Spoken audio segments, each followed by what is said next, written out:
We're going to talk today. We're going to talk. We're going to talk. You ready to talk? We're going to talk. You know what we're going to talk about? We're going to talk about the whitewashing of the Reverend Dr. Martin Luther King Jr. Yep, it's his day. We're going to talk about it. When I was growing up, we had a little saying in our family. We said, tell the truth and shame the devil. We're going to tell the truth today and we're going to shame the devil. We're going to shame him right now. And you have to remember this. When we whitewash Dr. King, we assassinate his legacy. Let me break it down for you. There are two ways in which we whitewash Dr. King. First, we like to remember Dr. King as this leader whose message was just so well received all around the country, all around the world. Second, many like to quote him, but they only want to quote the parts that they feel comfortable with, the ones that make them feel good. Yes, it's true that he was nonviolent, but let's be real. Being nonviolent and non-confrontational, or conflict adverse as we would say today, is not one and the same. So let me tell you, like we say about saying the Lord's name in vain, don't call him unless you need him.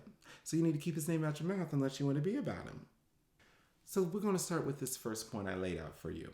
There was a time when the Reverend Dr. Martin Luther King Jr. was not so popular with the American people. A Gallup poll from 1966 found that 66% of Americans had an unfavorable view of him. Kind of hard to believe, but it ain't so hard to believe. A Harris poll in 1968, a little bit later, closer to his assassination, showed that 77% of Americans disapproved of Dr. King. Now, I need somebody to hold my mule. Hold it. So you need to realize that on January 17th, 2021, an SSR poll reported that President Donald J. Trump reached his lowest approval rating, meaning he had his highest unfavorable rating. And so I started looking into what those numbers were. I remember that 66% had an unfavorable view of Dr. King. And then when I looked at it today, 66% had an unfavorable view of President Donald J. Trump. The same, right, as that 1966 Gallup poll. And the 1968 Harris poll showed that 77% of Americans disapproved of Dr. King. So what you are saying, right, SSR poll, what you're trying to tell us, what you're trying to educate us on, is that there are more people who disliked Dr. King than people who disliked Donald Trump. I'm going to sip my drink and let you think about that for a second. Here are some facts for you. Dr. King's popularity began to wane after he received the Nobel Peace Prize in 1964. Why? Let's talk about it. He began to lose his momentum as he moved his attention from civil rights in the South to civil rights in the North. And specifically, his favorability began to plummet when he started fighting for equality in Chicago, when he began to tackle segregation and poverty amongst Black folks there.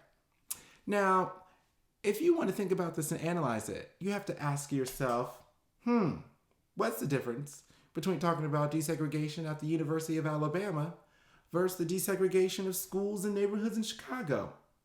Let's think about it. I'm going to tell you, right? I'm going to tell you the difference is city-dwelling liberal elites, right?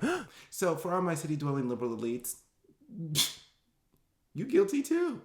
You were guilty then, you're guilty now. Because this is what happened. They were intimidated by what Dr. King had to say. When racism and Jim Crow was a thing of the South, right? They had opinions, this is wrong. But then when people tried to desegregate their neighborhoods and their kids had to go to school with Black children, then it was a problem, right? They got shook. Let me have a little side note for you right now. Equity and justice, it's not pie. I just want you to know it's not pie. The more I get, it's not less for you. When I get more, you get more. We all get more. It's not pie. It's not pie. It's not a pie contest. It's not a pie eating contest. Now, Black folks, we weren't all that innocent either. We're going to talk about it. Tell the truth and shame the devil. Sip, sip. Though many people who look like me, who look like black folks, were not formally polled, we do know that there were many, many different ideas about how the civil rights movement should be carried out. There were black folks who thought that Dr. King was too passive. They said, man, this ain't doing nothing. And there were black folks that thought Dr. King was too radical, too much too fast, right? We need to work the system, be a part of the system, change the system. I know we don't want to talk about it, but there are even folks today who are not on board with the Black Lives Matter movement. There are black folks today who think we are too passive. There are black folks today who think we're so aggressive. It's the truth. We can talk about it. Tell the truth. Shame the devil. And let's not forget that our very own government treated Dr. King as if he were a terrorist threat. In October 1963, the U.S. Attorney General, his name was Robert F. Kennedy, he authorized the secret wiretapping of King's phones, right? And kept the surveillance on the down low until a few weeks after his assassination. That was shady. It was real shady. And there are a whole bunch of people with a whole bunch of theories that think that the government has some sort of involvement with his assassination. Now, I'm not a conspiracy theorist, but let me tell you, I've seen a lot these days. The FBI's use of surveillance, in conjunction with its consistent smear campaign of Dr. King as a communist sympathizer, it hardly aligns. It doesn't align. It doesn't make sense with this ideal we have of Dr. King as this pacifist, as this peaceful, non-confrontational character often described today. So why did it happen? Because they were scared. Tell the truth. Shame the devil. Rather than a truthful reckoning with Dr. King's radical positions on justice, many, many people cling to Dr. King's early quotes, his early work, his early sermons, his early letters. That's just a misrepresentation of the full gamut of Dr. King's contribution to the justice and equity movement and conversation. Now that leads me to my second point. It's the point about whitewashing what Dr. King stood for and quoting sound bites. This is the one here. Dr. King had some radical ideas for his time. One, he rejected the mainstream American ideology that called for the respectability, quiet assimilation, and good behavior of black folks. He wasn't about it. Dr. King once said this: "The arc of the moral universe is long, but it bends towards justice." You should know that point number 2. Over time, Dr. King's writings became less magnanimous, and he became more convinced that white supremacy was the most significant obstacle in attaining liberation for black people. 3. It's some truth I'm going to drop on you right now. Tell the truth, shame the devil. In Dr. King's final book, it's entitled, Where Do We Go From Here, Chaos or Community? It was published in 1967. Dr. King writes this, and I quote, "Whites, it must be frankly said, are not putting in a similar mass effort to re-educate themselves out of their racial ignorance. It is an aspect of their sense of superiority that the white people of America believe they have so little to learn. The reality of substantial investment to assist Negroes into the 20th century, adjusting to Negro neighbors, and genuine school integration is still a nightmare for all too many white Americans."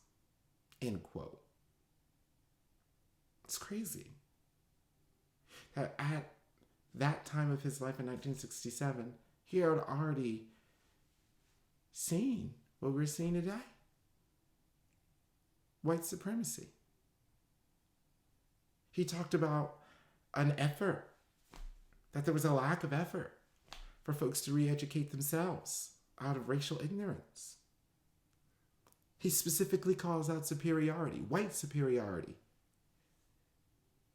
He specifically says that folks don't want to invest in Black communities, and that having Black neighbors, having well integrated, equitably integrated, community serving schools, he said that that is still a nightmare for Americans.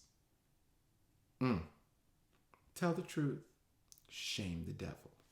Near the end of his life, Dr. King had abandoned the rose-colored glasses of his youth. Instead, he was focused on speaking to and calling out white supremacy in its basest, most vile forms in communities, in schools, in neighborhoods. When he saw it, he spoke about it. This was a departure from the colorblind rhetoric of days yore, and it was an indication that Dr. King was becoming politicized by his experiences in the civil rights movement. He was moving towards anti-racism. Essentially, Dr. King, he was getting woke. But as you know, Dr. King's words calling for us to engage in anti-racism were ignored then, and they're still being ignored today. They quote the I Have a Dream speech today, but leave out his thoughts about anti-racism and white superiority. Let's stop whitewashing. And let us remember that when we whitewash Dr. King, we assassinate his legacy. Tell the truth. Shame the devil.